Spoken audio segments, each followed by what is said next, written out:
صلى الله عليه وسلم: ثلاث من كن فيه وجد بهن حلاوة الإيمان: أن يكون الله ورسوله أحب إليه ممن سواهما، وأن يحب المرء لا يحبه إلا الله، وأن يكره أن يعود في الكفر بعد إذ أنقذه الله منه، كما يكره أن يلقى في النار. وفي رواية: لا يجد أحد حلاوة الإيمان حتى إلى آخره. یہ حدیث بھی صحیح بخاری مسلم کی ہے، اور اس کے راوی بھی جناب انس بن مالک رضی اللہ تعالیٰ عنہ ہیں۔ فرماتے ہیں کہ رسول اللہ صلی اللہ علیہ وسلم نے ارشاد فرمایا: ثلاث من کن فیہ وجد بہن حلاوۃ الایمان، تین چیزیں جس شخص میں پیدا ہو گئی اس نے ایمان کی حلاوت کو پا لیا، ایمان کی مٹھاس کو پا لیا، جو ایمان کی لذت ہے وہ اس نے پا لی ان تین چیزوں کی وجہ سے۔ یہ حدیث بڑی اہم ہے، کیونکہ حلاوت ایمانی ہی ہر عقیدے اور عمل کی اساس ہے۔ اگر ایمان کی حلاوت بندے کو حاصل نہ ہو تو عمل کرنا بڑا مشکل ہو جاتا ہے۔ کئی لوگ ایسے ہیں مسجد کے پڑوس میں رہتے ہیں، اذانیں سنتے ہیں، نماز نہیں پڑھتے۔ کیوں؟ حلاوت ایمانی نہیں، لذت ایمانی نہیں، بس ایک نام کے مسلمان ہیں، دل میں ایمان نہیں ہے اور یہ حلاوت اور مٹھاس نہیں ہے۔ اور کئی لوگ ایسے ہیں جو اللہ کی رضا کی خاطر اپنی جان قربان کرنے کے لیے تیار ہوتے ہیں۔ کیوں؟ حلاوت ایمانی، اللہ کی رضا کے لیے۔ یہ فائدہ حلاوت ایمانی کا۔ وہ صحیح بخاری میں ایک حدیث ہرقل، معروف حدیث ہے، یعنی ہرقل جو بادشاہ روم تھا، اسے نبی علیہ السلام کا خط ملا، تو نبی علیہ السلام کا تعارف حاصل کرنے کے لیے اس نے نبی علیہ السلام کی قوم سے کچھ افراد کا انتخاب کیا جو تجارت کے لیے وہاں موجود تھے روم میں۔ ابو سفیان ان میں شامل تھے۔ اپنے دربار میں بلا لیا اور کہا کہ میں تم سے کچھ سوال کروں گا، مجھے ٹھیک ٹھیک جواب دینا۔ بہت سے سوال کیے، حدیث معروف ہے۔ ایک سوال یہ کیا: هل يرتد احد منهم سخطة لدینہ، کہ کیا محمد صلی اللہ علیہ وسلم کے دین کو قبول کرنے والوں میں کوئی ایسا شخص ہے جس نے دین سے ناراض ہو کر بعد میں دین کو چھوڑ دیا ہو، مرتد ہو گیا ہو؟ کوئی مثال ایسی ہے؟ کوئی ایک شخص جس نے دین کو قبول کیا، وہ اس دین سے ناراض ہو کر اس کو چھوڑ بیٹھا ہو اور مرتد ہو گیا ہو، کوئی اس کی مثال ہے؟ کیا کہا ابو سفیان؟ لا، نہیں، کوئی اس کی مثال۔ ٹھیک ٹھیک بتا دیا۔ حالانکہ ہم نے مارا بہت ان کو، کوئلوں پر گھسیٹا اور کھولتا ہوا پانی ان پر ڈالا اور بھاری سلیں ان کے سینوں پر رکھی، گلے میں رسی باندھ کر گھسیٹا گیا ان کو، سزائیں بہت دی، تکلیفیں بہت دی، مگر ایک شخص بھی مرتد نہیں ہوا۔ ہرقل نے کیا تبصرہ کیا اس پر؟ کذالک الایمان اذا خالطت بشاشتہ القلوب، سچے ایمان کی شان یہی ہے جب ایمان کی حلاوت دل میں رچ بس جاتی ہے اور شامل ہو جاتی ہے تو پھر کوئی شخص ایمان سے برگشتہ نہیں ہوتا۔ حلاوت ایمانی کا فائدہ، عمل کرنا آسان، سردی کے باوجود وضو کرنا آسان، نرم گرم بستر کو چھوڑنا آسان، نماز کے لیے جانا آسان، مال خرچ کرنا مشکل ہے مگر اللہ کی رضا کے لیے جب حلاوت ایمانی ہو مال خرچ کرنا آسان۔ تو یہ حلاوت ایمانی کا فائدہ، تو یہ حدیث کتنی اہم ہے کہ تین چیزیں پیدا کر لو، ان کے بدلے تمہیں اللہ تعالیٰ حلاوت ایمانی عطا فرمائے، یہ مٹھاس عطا فرما دے۔ کیا وہ تین چیزیں؟ نمبر ایک، ان یکون اللہ ورسولہ احب الیہ مما سواہ، اللہ اور اس کا رسول اس کے نزدیک دنیا کی ہر شے سے بڑھ کر محبوب ہو جائے، سب سے زیادہ اللہ کی محبت، اور پھر اللہ کے لیے اللہ کے پیغمبر سے محبت سب سے زیادہ، دونوں کے لیے احب کا صیغہ۔ اللہ تعالیٰ خالق اور مالک ہے، وہ تمہارا احب ہو، اور پیغمبر علیہ السلام مخلوقات میں سب سے زیادہ احب ہو، یہ پیدا کر لو۔ اس سے کیا ہوگا؟ حلاوت ایمانی آئے گی، جب یہ دل اس محبت سے آشنا ہو جائے گا کہ سب سے زیادہ اللہ اور اس کے رسول کی محبت، اس محبت میں کوئی شریک نہیں، توحید بھی خالص میسر ہوگی اور پیغمبر اسلام کی اطاعت تجرید کے ساتھ میسر ہوگی، اس اطاعت میں کوئی دوسرا شریک نہیں ہوگا۔ اور دوسری بات کیا ہے؟ وَأَن يُحِبَّ الْمَرْءَ لَا يُحِبُّهُ إِلَّا لِلَّهِ، کسی شخص سے محبت کرے یا لوگوں سے محبت کرے صرف اللہ کے لیے، لوگوں سے یا کم از کم کوئی ایک شخص ایسا منتخب کر لے اللہ تعالیٰ کی محبت کے لیے، اس کے ساتھ ملنا جلنا اٹھنا بیٹھنا اللہ کے لیے، اس کی رضا کے لیے ہو، کوئی دنیا کا طمع نہ ہو، دنیا کا مال نہ ہو، کوئی دنیا کا تعلق نہ ہو۔ جیسے بنی اسرائیل کے ایک شخص کا واقعہ، تو جا رہا تھا، اللہ تعالیٰ نے ایک فرشتے کو انسانی شکل میں اس کے راستے میں کھڑا کر دی۔ جب وہاں پہنچا فرشتہ اس سے پوچھتا کہاں جا رہے ہو؟ یہ سامنے بستی میں جا رہا ہوں۔ کیوں جا رہے ہو؟ اپنے ایک بھائی سے ملنے۔ کیا تعلق ہے اس سے؟ بس اللہ کی رضا کی دینی بھائی۔ اس سے قرض لینا نہیں، کوئی شادی بیاہ کا معاملہ نہیں، اور کوئی کاروباری تعلق کچھ نہیں، اللہ کی رضا کے لیے۔ کہا میں فرشتہ ہوں اور اللہ کے بھیجنے پر آیا ہوں تجھے یہ بتانے کے لیے کہ ان اللہ یحبک، تو نے اس سے محبت کی اللہ کے لیے، تو اللہ کا محبوب بن چکا ہے، اللہ کا محبوب بن چکا ہے۔ یہ محبت یہ کسی ایک فرد کو منتخب کر لو، کسی نیک شخصیت کو جس سے اللہ کے لیے محبت، کوئی دنیاوی طمع اور کوئی دنیاوی غرض نہ ہو۔ کیا عمل تھا؟ بس سامنے ایک بستی میں گیا ہے، کوئی 10-15 منٹ کا چلنا ہوگا اور سامنے بستی میں جانا اور جا کر اس سے ملنا، اس کی زیارت کرنا اللہ کی رضا کے لیے۔ حدیث قدسی ہے کہ حقت محبتی للمتحابین فی، اللہ فرماتا ہے میری محبت ان لوگوں کے لیے فرض ہو جاتی ہے جو آپس میں محبت کرتے ہیں میرے لیے، یعنی محبت فرض ہو جاتی ہے۔ ذرا تعبیر پر غور کرو، اللہ اپنی خوشی سے اس محبت کو اپنے اوپر فرض کر رہا ہے۔ اتنا اہم مسئلہ ان یحب المرء لا یحبہ الا للہ، کہ وہ کسی بندے سے محبت کرے اور محبت اللہ کی رضا کے لیے کرے۔ حدیث میں آتا ہے کہ ایسے کسی بندے سے اگر محبت ہو جائے تو اسے اپنی محبت سے آگاہ کرو، اسے کہو کہ انی احبک فی اللہ، کہ میں تم سے اللہ کے لیے محبت کرتا ہوں۔ اور وہ جواب میں کیا کہے؟ احبک اللہ الذی احببتنی لہ، تجھ سے اللہ محبت کرے کہ جس کی خاطر تو نے مجھ سے محبت کی، تو اللہ کا محبوب ہے۔ دین کی سماحت، ایک چھوٹا سا عمل لیکن اللہ کی محبت حاصل ہو۔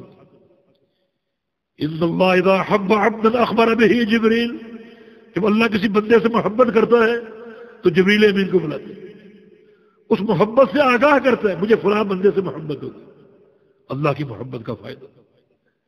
جبریل امین کو بلاتا ہے مجھے فلاں بندے سے محبت ہوگی، فاحبہ، تو بھی اس سے محبت کر۔ جبریل سے محبت کرتا جبریل امین۔ اور میں نے ایک حدیث پڑھی امام بہقی کے اسماء و صفات میں کہ پھر جبریل امین اس محبت کا سب سے پہلے اعلان کرتے ہیں ملائکہ حاملین عرش کے ساتھ، جو فرشتے اللہ کے عرش کو اٹھائے ہوئے ہیں، کیا فرشتوں اللہ تعالیٰ کو فلاں بندے سے محبت ہوگی۔ پھر 7ویں آسمان کے فرشتے، 6ٹھے آسمان کے، 5ویں، 4تھے، حتیٰ کہ آسمان دنیا تک سارے فرشتوں کے سامنے اعلان ہوتا ہے ان اللہ یحب فلانا فاحبوہ، اللہ تعالیٰ کو فلاں بندے سے محبت ہو گئی، تم بھی اس سے محبت کرو۔ چنانچہ سارے آسمانوں کے فرشتے اس سے محبت کرو۔ ثم یوضع له القبول فی الارض، پھر اللہ اس بندے کا پیار، اس کی محبت زمین پہ اتارتا ہے۔ آسمانوں میں اس کا پیار مشہور ہو چکا، پھر محبت زمین پہ اترتی، زمین پہ اترتی، پھر زمین والے بھی اس سے محبت کرتے ہیں۔ آپ کے دل میں شبہ ہوگا کہ بہت سے لوگ محبت نہیں کرتے۔ کیا نبی علیہ السلام کے دور میں ابو جہل نہیں تھا، ابو لہب نہیں تھا؟ یہ کہاں محبت کرتے تھے؟ اس کا جواب یہ ہے کہ یہ لوگ کسی شمار کے قابل ہی نہیں، ان کا ہونا اور نہ ہونا برابر ہے، کوئی ان کی اہمیت نہیں، کوئی ان کا ذکر نہیں۔ اور یا پھر یہ کہ ایک وقت آئے گا انہیں بھی محبت کرنی پڑے گی۔ آج ابو جہل اپنی قبر میں پچھتا نہیں رہا ہوگا کہ کاش میں اللہ کے پیغمبر پر ایمان لے آتا، کاش اللہ کے پیغمبر سے محبت کر لیتا، بالآخر ان کو اعتراف کرنا پڑے گا۔ یہ محبت، اللہ کی محبت، یہ کتنا بڑا سرمایہ ہے، یہ کیسے حاصل ہوگی؟ کہ فاتبعونی، قرآن کی آیت، میرے پیغمبر کی اتباع کرو، تمہیں اللہ کی محبت حاصل ہوگی، یحببکم اللہ، تم سے اللہ محبت کرنے لگے گا۔ لیکن اللہ کے پیغمبر کی اتباع انسان کو کہاں سے کہاں لے گئی۔ اور یہ من یحب المرء لا یحبہ الا للہ، لوگوں سے محبت کرے، کسی ایک شخصیت سے محبت کرے صرف اللہ کی رضا کے لیے۔ اور تیسری بات، وَيَكْرَهَ أَن يَعُودَ فِي الْكُفْرِ بَعْدَ إِذْ أَنْقَذَهُ اللَّهُ مِنْهُ كَمَا يَكْرَهُ أَن يُقْذَفَ فِي النَّارِ یا أن يُلْقَى فِي النَّارِ۔ اور کفر میں لوٹنے کو اتنا ہی ناپسند قرار دے جبکہ اللہ نے کفر سے اس کو بچا لیا، کفر سے نکال دیا، اب وہ کفر سے اتنا نفرت کرے، اس قدر ناپسندیدگی اختیار کر لے کفر سے، جیسے آگ میں جانے سے اس کو نفرت۔ کوئی چاہے گا کہ اسے آگ میں پھینک دیا جائے، ڈال دیا جائے؟ نہیں، اس قدر کفر سے نفرت کرے، کفر سے مراد کوئی بھی کفر کی خصلت کفر ہے، خصائل کفر ہیں، کفر کی شخصیات ہیں، کفر کے فیشن ہیں، کفر کے لباس ہیں، کفر کے عقائد ہیں، کفر کا کلچر ہے، کفر کی ثقافت ہے، ان سے اسی طرح نفرت کرے اور کفر کی ثقافت کو اپنے اوپر حاوی نہ ہونے دے، متنفر ہو جائے۔ ائمۃ الکفر ہیں اور کفر کی شخصیات ہیں، ان سے ایسا ہی متنفر ہو جیسے آگ میں جا۔ پھر کوئی جواز بنتا ہے کہ ہمارے محلات، ہماری دکانوں میں، ہمارے کاروباری مراکز میں کفر کے ہیرو کے فوٹو آویزاں ہوں، ایکٹروں کی فوٹو آویزاں ہوں؟ یہ محبت کی علامت ہے۔ کفر کے فیشن کو اپنا لے، میڈیا ہر وقت سامنے کہ انگریز بال کیسے کٹواتے ہیں ویسے ہی ہم کٹوائیں، ان کا لباس کیسے ویسا ہم پہنیں، ان کے فیشن اپنائیں۔ نہیں، ان سب چیزوں سے ویسی نفرت کرے جیسی آگ میں جائے۔ یہ چیز پیدا کرو اپنے اندر اور جڑ جاؤ اسلام کے ساتھ۔ وَأَنْ أَقِمْ وَجْهَكَ لِلدِّينِ حَنِيفًا، اپنا چہرہ سیدھا کر لو دین حنیف کی طرف، دائیں بائیں مت دیکھو۔ یہ پیدا کرو خصلت، پھر دیکھو کیسا ایمان کا ذائقہ اور لذت دل میں شامل ہوتا ہے۔ جی۔ وعن ابن عباس رضي الله عنهما قال: من أحب في الله وأبغض في الله ووالى في الله وعاد في الله فإنما تنال ولاية الله بذلك، ولن يجد عبد طعم الإيمان وإن كثرت صلاته وصومه حتى يكون كذلك. وقد صارت عامة مواقات الناس على أمر الدنيا، وذلك لا يجدي على أهله شيئا. عبداللہ بن عباس رضی اللہ عنہما سے مروی ہے، یہ ان کا قول ہے، ان کا من احب فی اللہ، جو محبت کرے اللہ کے لیے، وابغض فی اللہ، اور کسی سے بغض رکھے تو اللہ کے لیے، ووالا فی اللہ، اور کسی سے دوستی قائم کرے اللہ کے لیے، وعادہ فی اللہ، اور کسی سے عداوت قائم کرے اللہ کے لیے، فإنما تنال ولایت اللہ بذلک، تو اللہ کی دوستی، اس کی نصرت اور اس کی محبت اسی طریقے سے پائی جائے گی، اسی طریقے سے حاصل ہو۔ اگر چاہتے ہو اللہ ہماری مدد کرے، اللہ کی دوستی ہم کو حاصل ہو جائے، یہ چار باتیں: کسی سے محبت کرو اللہ کے لیے، عداوت رکھو اللہ کے لیے، اور دوستی قائم کرو اللہ کے لیے، دشمنی قائم کرو اللہ کے لیے، تو اس سے تم کو اللہ کی ولایت، یعنی اللہ کی نصرت اور اس کی تائید اور اس کی مدد اور اس کی دوستی حاصل ہو جائے گی۔ وَلَا يَجِدَ عَبْدٌ طَعْمَ الْإِيمَانِ، اور کوئی بندہ اس وقت تک ایمان کی لذت نہیں پا سکتا۔ وَإِن كَثُرَتْ صَلَاتُهُ، خواب بہت نمازیں پڑھے، نفل پڑھے، وَصَوْمُهُ، بہت روزے رکھے، حَتَّى يَكُونَ كَذَلِكَ، جب تک ایسا نہ بن جائے۔ یعنی یہ لذت اور یہ ذائقہ نمازوں روزے سے حاصل نہیں ہوتا، اس عقیدے سے حاصل ہوتا کہ محبت اللہ کے لیے، بغض اللہ کے لیے، دوستی اللہ کے لیے اور عداوت اللہ کے لیے، اس پر قائم ہو جائے، ڈٹ جائے اس پر، تو اللہ کی ولایت بھی ملے گی اور ایمان کا ذائقہ اور ایمان کی لذت بھی ملے گی۔ لیکن فرماتے ہیں وقت صارت عامت مواقات الناس علی امر الدنیا، افسوس یہ ہے کہ آج لوگوں کی اکثر جو ایک دوستی یا اخوت اور بھائی چارہ ہے وہ دنیا کی خاطر، ہمارا میل جول اور تعلق دنیا کی خاطر ہے. بذالک لا یجدی علی اہلہ شیئا، اور یہ چیز قطعا مفید نہ ہوگی اور نافع نہ ہوگی. اگر اپنے تعلقات کو آپ پرکھیں اور اس کو اللہ کی رضا پر قائم کر لیں، یہ معاملہ سب سے بڑھ کر نافع ہوگا. اللہ کی ولایت حاصل ہوگی اور اللہ کا قرب اور اس کی دوستی حاصل ہوگی. اب یہ جو مواخات اور تعلق دنیا کی خاطر ہے، اس کا آگے مستقل ایک باب آ رہا ہے. شیخ نے ایک باب قائم کر کے آگے آج انشاءاللہ پڑھیں گے، تو اس میں اس مواخات اور اس تعلق کی وضاحت کی ہے. تو کچھ باتیں انشاءاللہ وہاں ہوں گی. ابن قیم رحمہ اللہ نے مدارج السالکین میں اللہ تعالیٰ کی محبت کو حاصل کرنے کے لیے کچھ امور کا ذکر کیا، اور وہ امور کتاب و سنت سے لیے. مثلا نمبر 1، کثرت سے قرآن پاک کی تلاوت، کیونکہ یہ کلام الرحمن سے محبت کرو. جناب اکرمہ بن ابی جہل رضی اللہ عنہ جب قرآن کو دیکھتے تو اپنے سینے سے لگا دیتے فرت محبت، اور فرماتے کلام و ربی، میرے رب کا کلام. تو کلام پاک سے محبت، اللہ تعالیٰ کے قرآن سے محبت، یہ اللہ تعالیٰ کی محبت کے حصول کا ذریعہ ہو. اور دوسرا، اس کا قرب تلاش کرو کثرت نوافل کے ساتھ اس کا قرب تلاش کرو. حدیث موجود ہے کہ فرائض کے بعد سب سے زیادہ اللہ کا قرب اور اس کی محبت کو حاصل کرنے کا ذریعہ نوافل ہے. سجدے کرو، کثرت سے سجدے کرو، درجات کی بلندی حاصل ہوگی. جیسا کہ رسول اللہ صلی اللہ علیہ وسلم نے ربیہ بن کعب سے کہا تھا، جب پوچھا ان سے سل تعطیٰ، ربیہ کچھ مانگو تمہیں دیا جائے گا. تو انہوں نے کیا عرض کیا؟ اسألک مرافقتک فی الجنہ، یا رسول اللہ صلی اللہ علیہ وسلم جنت میں آپ کی رفاقت چاہیے. تو کیا فرمایا؟ یہ نہیں کہا کہ تمہاری کمر پہ ہاتھ پھیر دیا ہم نے مل جائے گی، جیسے بہت سے پیر آج کل کرتے، حضرت نے ہاتھ پھیر دیا بیڑا پار ہو جائے گا. نہیں، فرمایا کہ اعنی علی نفسک بکثرت السجود. ربیہ اگر یہ مقام چاہتے ہو، جنت بھی چاہیے، میری رفاقت بھی چاہیے، تو کثرت سے سجدے کرو، نفل پڑھو. تو کیسا اللہ کی محبت حاصل ہو؟ تو یہ محبت کو پانے کے ذرائع ہیں. تیسری چیز، مداومت ذکر اللہ کے ذکر سے زبان تر رکھو، اپنے آپ کو عادی بناؤ ذکر کرنے کا. ذکر اللہ کی ایک عجیب نعمت ہم کو حاصل ہوئی، کوئی شرط نہیں اس کے لیے. نماز کے لیے شرط ہے، اٹھو وضو کرو، مسجد میں جاؤ جماعت سے پڑھو. ذکر کے لیے کوئی شرط نہیں. پاک ہو تو ذکر کرو، ناپاک ہو تو کرو.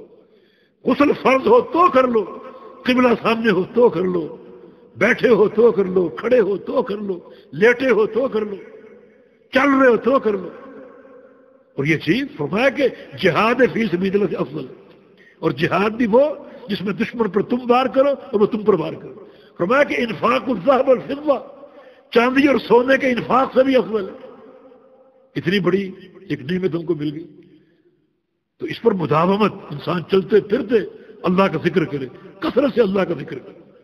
اور پھر اللہ تعالیٰ کی محبت کو باقی محبتوں پر ترجیح دے. ایسی خواہشات اس کی کہ اپنی خواہشات پر اللہ تعالیٰ کی محبت کو نافذ کر دے. اور ایک چیز یہ بھی بتائی کہ اللہ رب العزت جب رات کو آسمان دنیا پر نزول فرماتا ہے، اس وقت تم ضرور اللہ کو یاد کرو، ذکر کرو، اس سے مناجات کرو. یعنی کتنا قرب حاصل ہو چکا، کتنا اہم یہ وقت ہے. اس وقت کو اگر ہم سو کر برباد کریں تو یہ اس عظیم نعمت سے دوری اختیار کرنے والی بات ہے. یہ وقت، اس وقت کو بڑا غنیمت جانو. اللہ تعالیٰ ہمارے لیے آسمان اول پر نزول فرما چکا اور پکار رہا ہے، حل من مستغفر فاغفر له، مجھ سے گناہ بخشوا لو. حل من سائل فاعطی، کوئی سائل ہے تو مجھ سے مانگ لے. حل من مستشفی فاشفی، کوئی مریض ہے تو شفا مانگ لے. یہ وقت بڑا اہم وقت ہے، اس وقت کو ضائع نہ کرو. اور پھر خلوت، کچھ وقت جو ہے وہ خلوت میں بیٹھو اللہ کا ذکر کرنے کے لیے. رجل ذکر اللہ خالیا ففاضت عیناہ، جو نوجوان، جو شخص خلوت میں اللہ کا ذکر کرے اور اس کی آنکھوں سے آنسو جاری ہو جائیں، اللہ تعالیٰ قیامت کے دن سے اپنا سایہ عطا فرما دے. خلوت بڑی اہم چیز ہے. اور پھر ایک چیز صحبت الصالحین، نیک لوگوں کی صحبت، ان کے ساتھ تعلق، ان سے ملنا جلنا، یہ سب امور وہ ہیں شرعی نصوص سے ثابت ہے کہ یہ امور اللہ تعالیٰ کی محبت جو ہے وہ بندے کو عطا فرماتا ہے، اور اللہ ایسے بندوں سے محبت کرتا ہے۔ وقال ابن عباس في قوله تعالى وتقطعت بهم الأسباب قال المودة۔ جی ہاں، ابن عباس کی تفسیر ہے یہ رضی اللہ عنہما، وتقطعت بهم الاسباب، کہ قیامت کے دن محبت کے سارے تعلق ٹوٹ جائیں گے۔ جو محبت آپ نے غیر اللہ کے ساتھ کی، یہ رد ہے مشرکین کا، جن کے بارے میں فرمایا وما هم بخارجین من النار، ان کو جہنم سے نہیں نکالا جائے گا، جنہوں نے غیر اللہ سے محبت کی، کیسی؟ جیسی اللہ سے محبت کرنی چاہیے۔ جو امور اللہ تعالیٰ کے لیے انجام دینے چاہیے تھے وہ امور انہوں نے غیر اللہ کے لیے انجام دیے، غیر اللہ کو پکارا، ان سے استغاثہ کیا، ان سے استعانہ کیا، یہ محبت کی بنیاد پر ہے۔ قیامت کے دن یہ جو محبت کے علائق ہیں یہ ٹوٹ جائیں گے، بلکہ وہ لوگ جن کو پکارا گیا ہوگا، جن کو پوجا گیا ہوگا، جن کی اطاعت کی گئی ہوگی، وہ سب ان سے بیزار ہوں گے، لا تعلقی کا اظہار کر دیں گے، ہمارا ان سے کوئی تعلق نہیں، اور یہ لوگ بھی پھر ان سے لا تعلقی کا اظہار کریں گے۔ اللہ تعالیٰ سے یہ خواہش کریں گے کہ ایک دفعہ دنیا میں دوبارہ بھیج دے تاکہ ہم دنیا میں جا کر ان سے بھرپور طریقے سے لا تعلقی اور بیداری کا اعلان کریں۔ قیامت کے دن ایک ہی منہج حق روشن اور عیاں ہوگا کہ عبادت صرف ایک اللہ کی اور اطاعت بھی صرف ایک اللہ اور اس کے رسول کی، کہ ہم جا کر ان سے لا تعلقی اور بیداری کا اظہار کریں۔ وقال المؤلف رحمه الله تعالى في باب قول الله تعالى إنما ذلكم الشيطان يخوف أولياءه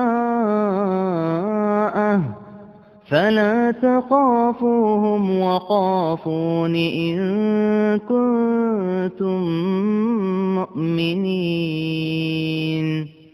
وقوله إنما يعمر مساجد الله من آمن بالله واليوم الآخر وأقام الصلاة وآتى الزكاة ولم يخش إلا الله۔ وقوله ومن الناس من يقول آمنا بالله فإذا أوذي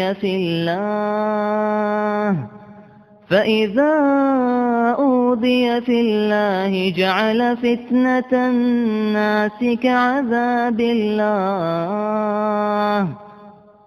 بارک اللہ فیک۔ یہ باب جو قرآن پاک کی ایک آیت پر قائم ہے، پچھلا باب محبت کا باب تھا اور یہ باب اللہ تعالیٰ کے خوف کا باب۔ پچھلا باب باب المحبت اور یہ باب باب مخافت اللہ یا باب خوف اللہ تعالی، اللہ تعالیٰ کے خوف کا باب۔ اور شیخ الاسلام کی یہ ترتیب بڑی ایک ذہانت پر قائم ہے۔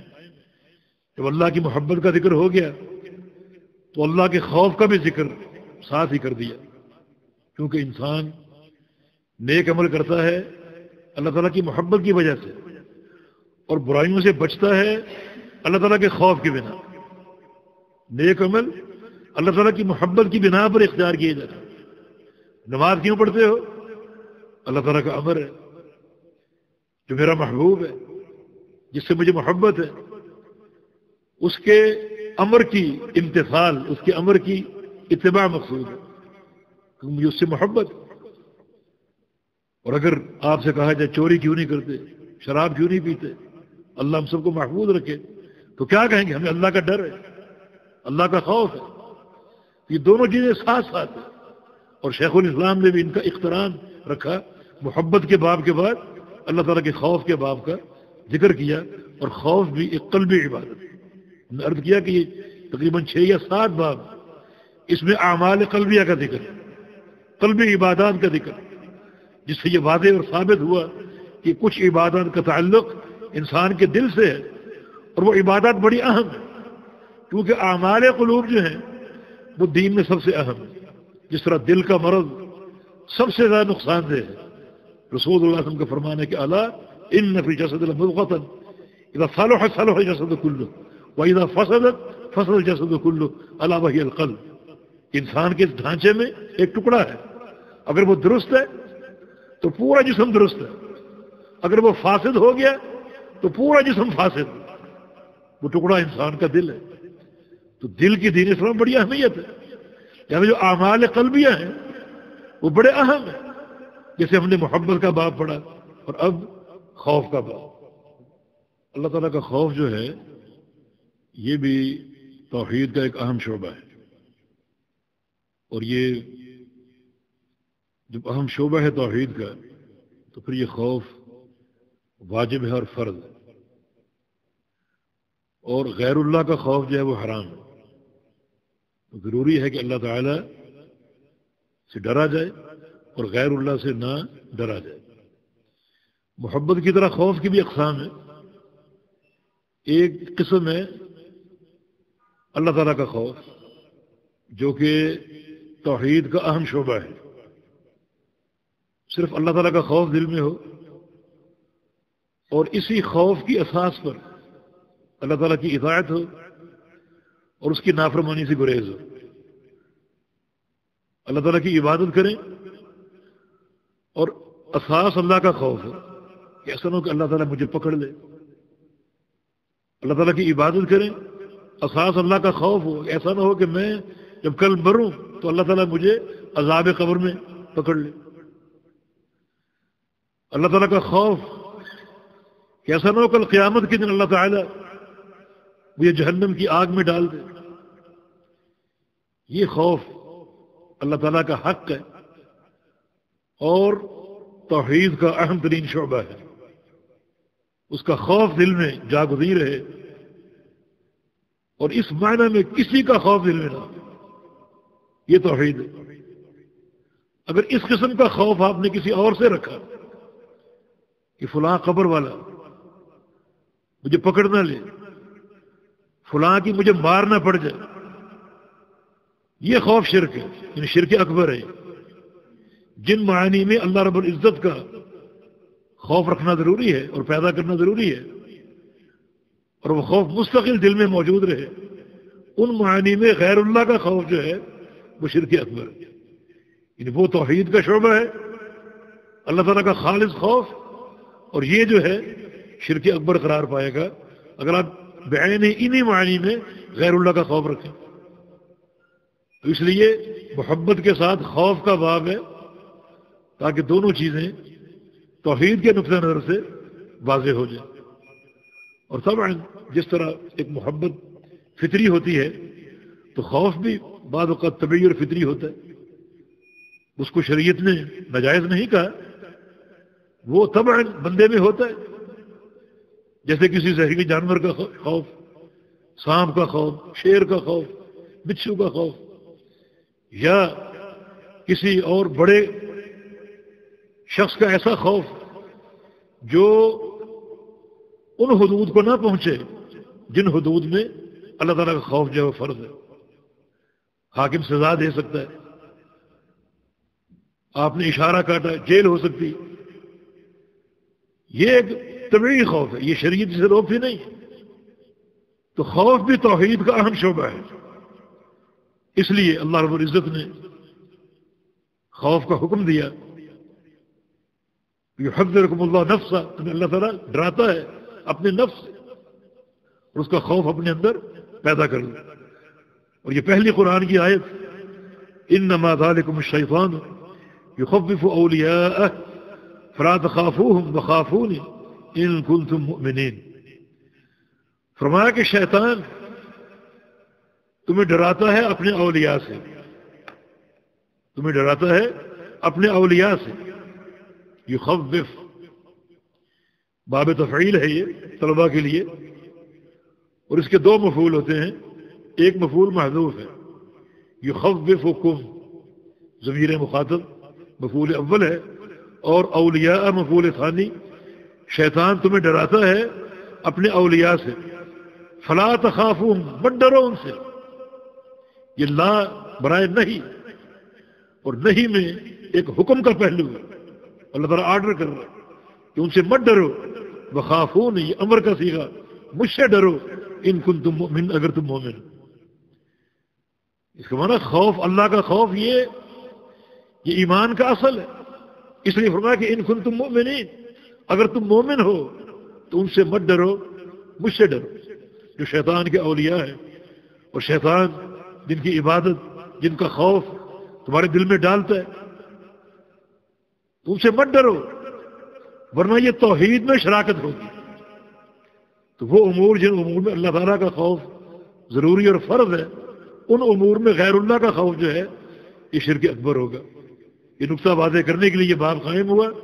لہذا ہمارے دل میں ان معانی میں صرف اللہ تعالیٰ کا خوف ہو، کسی اور کا خوف نہ ہو.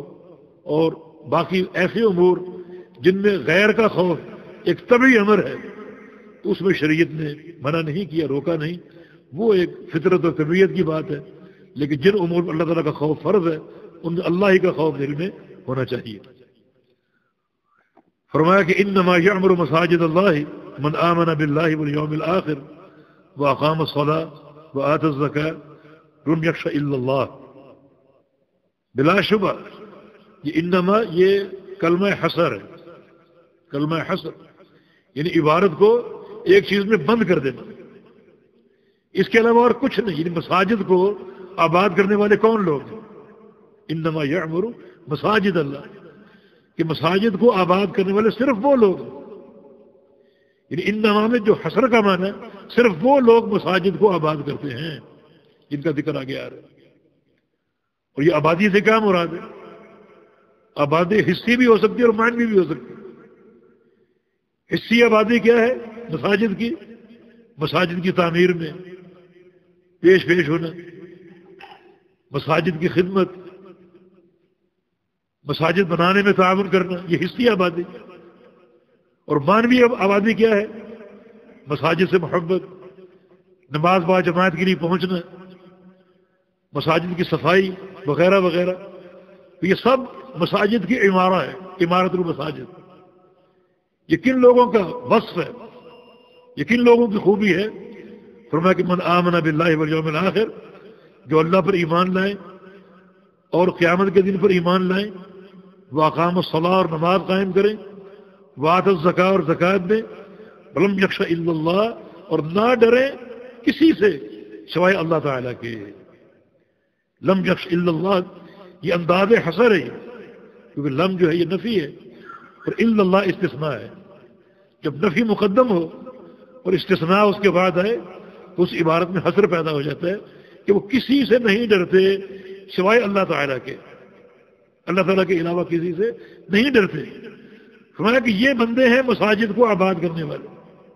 وہ ان کا مساجد کو آباد کرنا قابل قبول ہوگا، جن کے دل میں صرف اللہ کا خوف ہے، اللہ تعالیٰ کے علاوہ کسی کا خوف نہیں. تو طبعاً یہ خوف کیا ہے؟ یہ خوف وہی ہے جو اللہ تعالیٰ کا حق ہے. جن امور میں ہمارے دل میں اللہ تعالیٰ کا خوف ہونا چاہیے وہی خوف ہے. اللہ تعالیٰ ہماری حفاظت کرنے والا، ہماری مدد کرنے والا. اور اگر وہ حفاظت جو ہے وہ روک لے، نصرت روک لے، اور ہم اس دنیا کی زندگی میں خذلان اور ذلت کا شکار ہو جائے، ہمیں اس چیز کا خوف ہونا چاہیے. اور اس کا تعلق اللہ تعالیٰ کے ساتھ ہے، اللہ تعالیٰ ہی سے ہو. اس کے ڈر میں ہم تقوی اختیار کریں، اس کی عبادت اختیار کریں اور ورع اختیار کریں. کہ خوف کے سارے معنی اللہ تعالیٰ کے لیے خاص ہے. ولم یخش الا اللہ حصر کا انداز ہے، نہ ڈریں وہ کسی سے سوائے اللہ تعالیٰ. اور اگر کسی کا ایسا خوف جو اللہ تعالیٰ کی اطاعت سے مانے ہو، کسی کے ڈر سے آپ نماز نہ پڑھیں، کسی کے ڈر سے آپ زکوٰۃ نہ دیں، کسی کے ڈر سے آپ حج نہ کریں، جو اللہ تعالیٰ کے اوامر ہیں ان سے آپ رک جائیں کسی کے خوف سے، کسی مخلوق کے خوف سے. اس کو اکثر علماء نے شرک اصغر کہا ہے. بعض علماء نے اس کو بڑی معصیت اور کبیرہ گناہ قرار دیا، لیکن یہ بھی خوف کی وہ شکل ہے جو اللہ رب العزت کی اطاعت میں حائل ہے. اور بہت سے علماء نے اسے بھی شرک قرار دیا، اسے بھی شرک قرار دیا. لیکن باہر کیف اگر یہ شرک نہ بھی ہو تو یہ کبائر میں اس کا شمار ہو، کبائر میں.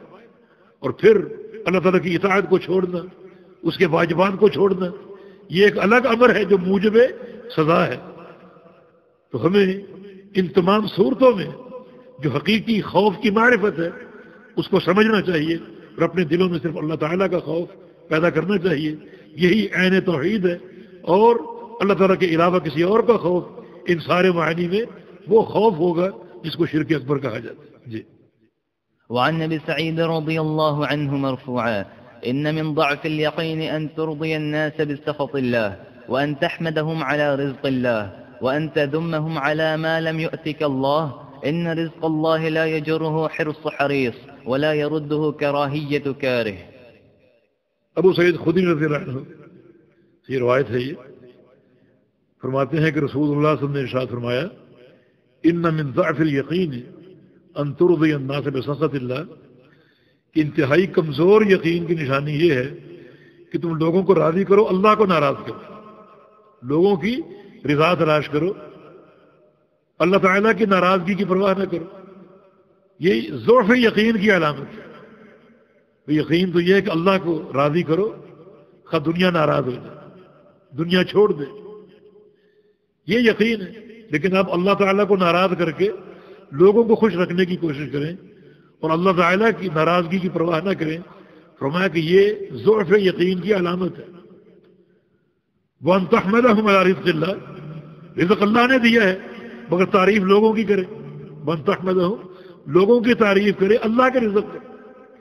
لوگ سبب بن سکتے ہیں، اللہ سبب بناتا ہے، مگر آپ اللہ تعالیٰ کی حمد کی بجائے لوگوں کی تعریف کریں، اللہ کے رزق پر لوگوں کی تعریف کریں۔ وَأَن تَذُمَّهُمْ عَلَىٰ مَا لَمْ يُؤْتِكَ اللَّهُ، اور اللہ تعالیٰ کوئی چیز اگر نہ دے، عطا فرمانے کا فیصلہ نہ فرمائے تو آپ لوگوں کی مذمت کریں، لوگوں کی تعریف کریں کوئی چیز مل جانے پر، اور کسی چیز کے نہ ملنے پر لوگوں کی مذمت کریں۔ فرمایا کہ یہ تینوں چیزیں ضعف یقین کی علامت ہیں، اور یہ مظہر ہیں کہ آپ کے دل میں اللہ تعالیٰ کا وہ خوف نہیں ہے جس خوف کا اللہ تعالیٰ مستحق ہے، بلکہ اس کے برعکس لوگوں کا خوف زیادہ ہے۔ تبھی تو جو پہلا معاملہ کہ آپ اللہ تعالیٰ کی ناراضگی کی پرواہ نہ کریں اور لوگوں کو راضی کریں، لوگوں کو خوش رکھیں، یعنی لوگوں کی ناراضگی آپ کو محسوس ہو اور اللہ کی ناراضگی کی پرواہ نہ کریں، یہ علامت ہے اس بات کی کہ آپ کے دل میں اللہ تعالیٰ کا خوف نہیں ہے۔ اور اگر آپ اللہ رب العزت کو راضی کریں، چاہے پوری دنیا ناراض ہو جائے، پوری دنیا ساتھ چھوڑ دے تو پرواہ نہ کریں، یہ حقیقی اللہ تعالیٰ کے خوف کی علامت ہوگی اور حقیقی اللہ کے خوف کا مظہر ہوگا۔ اور ساتھ ہی قاعدہ بیان کر دیا کہ ان رزق اللہ لا یجرہ حرص حریص ولا یردہ کراہیۃ کارہ، یہ بات یاد رکھو کہ اللہ کا رزق جو ہے نہ تو کسی حریص کا حرص، کسی حریص کی حرص اس رزق کو کمانے کا ذریعہ بنتی ہے، اور نہ کسی کارہ، کسی نفرت کرنے والے یا نہ چاہنے والے، ناپسند کرنے والے کی کراہیت اس کو رد کرتی، اس کو ٹالتی۔ مانا اللہ کا رزق جو ہے وہ اللہ کے امر سے عطا ہوتا ہے۔ ایک شخص لاکھ اس رزق کی حرص کرے، اس کی حرص پر وہ عطا نہیں ہوگا، اللہ تعالیٰ عطا کا فیصلہ فرمائے گا تب عطا ہوگا۔